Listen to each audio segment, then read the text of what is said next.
guys. What's puberty? You know, throughout the sheer number of Pixar sequels of varying necessity over the last 13 years, Jesus Christ. And yes, I'm aware that Pixar's sequel obsession technically started a year earlier with Toy Story 3, but to that I say, quiet you. But throughout all of that, I think most people agree that Inside Out 2 was one of the more justified ones. The first movie is arguably one of Pixar's best, and the coming-of-age story left a lot of potential for the characters to come even more of age. After all, Riley's 12 now. What could happen? And when the trailers came out, it looked like it was going in the direction that we all wanted. Riley's entering her teenage years, new emotions are getting introduced, and the existing ones have to learn to cooperate. But given Pixar's history with this kind of thing, it raised the question of how well this was all gonna work in practice. Well, thankfully the setup, in my opinion, is really strong. Riley is getting ready to begin high school and is confronted with problems that a lot of kids have to deal with for the first time around that age. Her best friends are going to different schools, she has to learn how to make new friends at an older age, and she's trying out for her high school hockey team with a lot of pressure to succeed because, at least in her own mind, it'll be a major deciding factor in her life going forward. We all have a job to do. I plan for the future. And in her own mind, that all gets personified with her new emotion, anxiety, along with a gaggle of others including envy, embarrassment, and ennui. It's what you would call the boredom. And with the stress of navigating this new chapter in her life, anxiety forcefully takes control of Riley's subconscious, suppressing her older emotions in the literal back of her mind. That's the basic gist of the story, and there is some compelling stuff in there. It's interesting seeing this misguided view from anxiety about how Riley needs to essentially change her entire personality in order to make it through this new chapter in her life. Throughout the movie, Riley distances herself from her friends, lies about herself out of fear that her new friends will judge her, and scrutinizes every little thing about herself. Yeah! That's not gonna haunt us for the rest of our lives at all. And this leads to a back and forth between joy and anxiety on whether Riley should focus on the positives of her situation or the negatives. While Joy is ultimately the protagonist, much like the first movie, the plot shows that focusing exclusively on the positives isn't the most constructive approach to take. Early on, anxiety demonstrates that behaving like nothing matters is not gonna get you far as you get older, and if you want to achieve your goals in life, it's important to work hard, take the journey seriously, and demonstrate to the people there to help you that you're mature enough to deserve their time and energy. It's just the extent that anxiety takes it to that ends up having an unhealthy effect on Riley's growth. But while all that is fine and good, there are also some aspects that I feel like could have been handled better.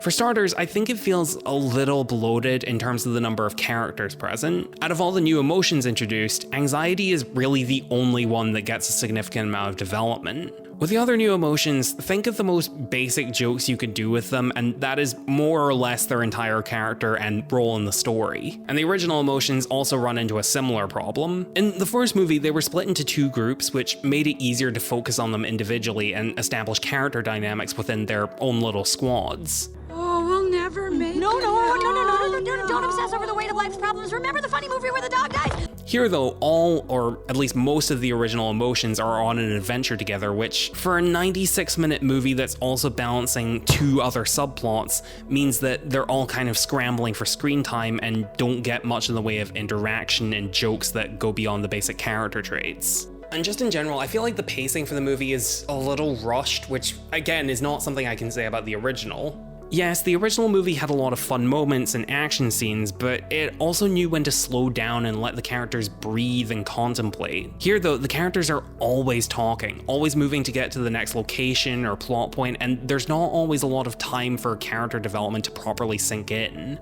There's one scene where, after we see Joy unsuccessfully trying to lead everyone back to headquarters and hearing constant negativity from the other emotions, she breaks down and admits that she's not as confident or carefree about the situation as she pretends she is. But the outburst feels a bit out of nowhere because the movie just doesn't seem to want to show a more gradual build up to this.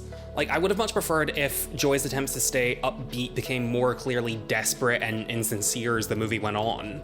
That was part of the benefit of the original film's pacing. There were more early signs of frustration and desperation setting in for her, which made the payoff all the more impactful. Thankfully though, when you make it to the climax, the storyline honestly comes together pretty well. Skip to the time on screen if you want to avoid spoilers. That's it. Go to your room. Now. So the climax of the film shows Riley at hockey practice, and at this point in the movie, anxiety has introduced so many fears for Riley that it almost completely deconstructs who she is as a person. She's alienated herself from her old friends, she's terrified of not getting chosen for the team, and she's become so obsessed with being good enough she starts actively competing against her own teammates. And the combined stress of everything that's happening in her life leads to her having an anxiety attack. It's a pretty intense scene and conveyed really well visually with anxiety paralyzed at the console, vibrating with stress and a hurricane surrounding her. And as someone like me who's thankfully never had an attack like this, the movie does a great job of communicating what Riley is going through in this scene. You can tell it feels incapacitating, but at the same time overwhelming. She can't think straight or do anything but feel a rush of negative thoughts that just won't stop. That also helps joy and anxiety come to an understanding that while being aware of your concerns is healthy and productive, you shouldn't obsess over what may or may not happen, otherwise you'll destroy yourself. I wouldn't say it's on par with the resolution of the first movie, mainly just because I think the story and characters from that film do a better job of building up to it, but it works, and it's the most memorable part of the film. Stuart, how was Inside Out 2? It was good. We waited 9 years and all we get is good? I must admit that coming out of this movie, I feel slightly conflicted. On the one hand, yeah, I enjoyed the movie, and in a lot of ways it is what I wanted out of an Inside Out sequel, which is more than I can say for some other Pixar sequels. But on the other hand, it's hard not to notice that compared to my favorite Pixar film, it's a step downward. Which raises the question, is it a disappointing sequel? No. I mean, it doesn't undermine the original film, and it progresses the themes of the story reasonably well. And sure, after the original film was such a creative and emotionally powerful movie, it might seem unfair to just expect such a high standard again. But I want it though.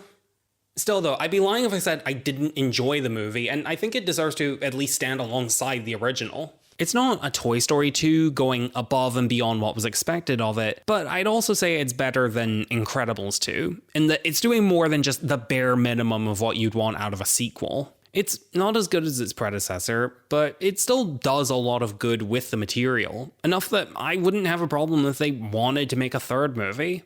What could happen? Hey guys, thanks for watching the video. If you enjoyed it, then please consider supporting me on Patreon. You'll find the link in the description below. For just $1.50 a month, you'll get access to all my videos before they get released on YouTube, and you'll also get to see a few alternate thumbnails I made while I was working on the video. If that interests you, then check it out. Like I said, links in the description.